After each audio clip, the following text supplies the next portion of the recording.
నమస్తే, welcome to reflection Bharat. నేను మీ అమోఘ్ దేశపతి.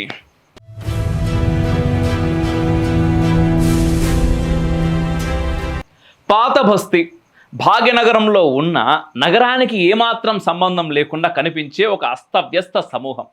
కానీ ఒకప్పుడు అత్యంత వైభవంగా ప్రాచీన దేవాలయాలతో సస్యశ్యామలంగా ఉన్న నేల అది.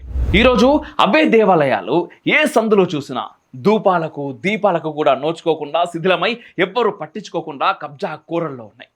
పక్కవాడికి ఆదాయపు మార్గంగా కనిపిస్తూ ఉన్నాయి. భక్తుడికి భయం కలిగించే స్థితిలో ఉన్నాయి. అటువంటి అనేక దేవాలయాల్లో ఒకటి వేణుగోపాల స్వామి ఆలయం.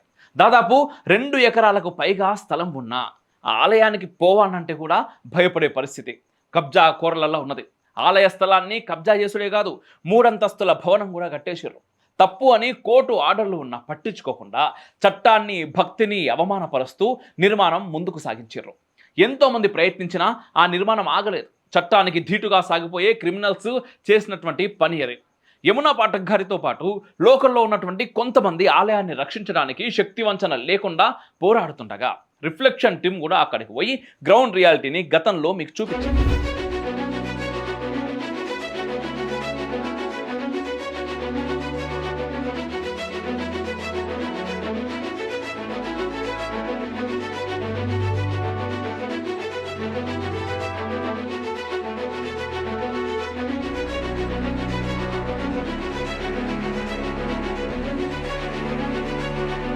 యమునా పాఠక్ గారితో ఒక పూర్తి స్థాయి సమాచారం కూడా మీకు అందించే ప్రయత్నం చేసింది.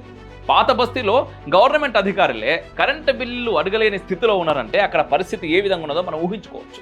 బిల్లులు అడిగితే కొడుతున్నటువంటి వీడియోలు చాలా వైరల్ అవుతా ఉన్నాయి. మనం కూడా చాలా చూసినాం. ప్రత్యేకంగా నేను మీకు చెప్పాల్సిన అవసరమే లేదు. కానీ ఇప్పుడే తొలిసారి ఎండోమెంట్ డిపార్ట్మెంట్ నాకు చాలా చాలా చాలా బాగా నచ్చింది.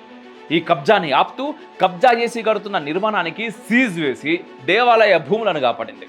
అది నిజంగా అభినందనీయమైన కార్యాచరణ. థ్యాంక్స్ అండి దేవాదాయ శాఖ గారికి. ఇలాంటి దేవాలయాలు ఇంకా ఎన్నో కబ్జా కోరల చేతిలో ఉన్నాయి. గతంలో మనం చేసిన ఒక వీడియోలో ఈ మధ్యనే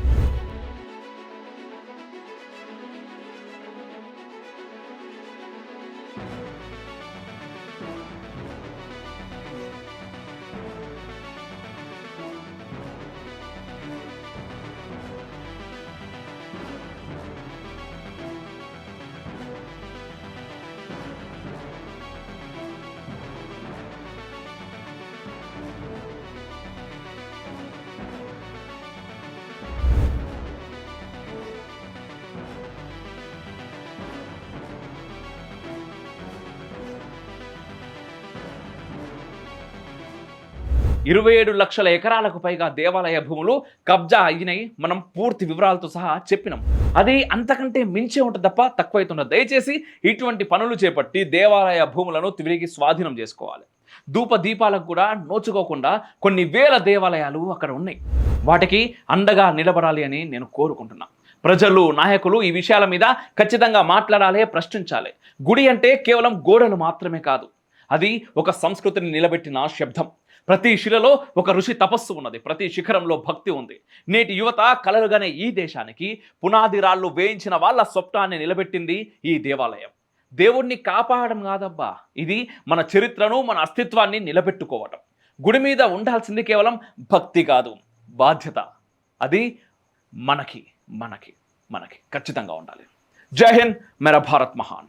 నేను డబ్బు కోసం వేరే పని చేస్తూ దాంట్లో నుండి వచ్చిన డబ్బు మీ నుండి వస్తున్న సహాయంతో ఈ 2 సంవత్సరాల్లో ఇంత పని చేస్తే, ఏ పని చేయకుండా ఇది మాత్రమే నా పని అనుకుంటే అవుట్పుట్ ఎలా ఉంటుందో ఒక్కసారి ఆలోచించండి.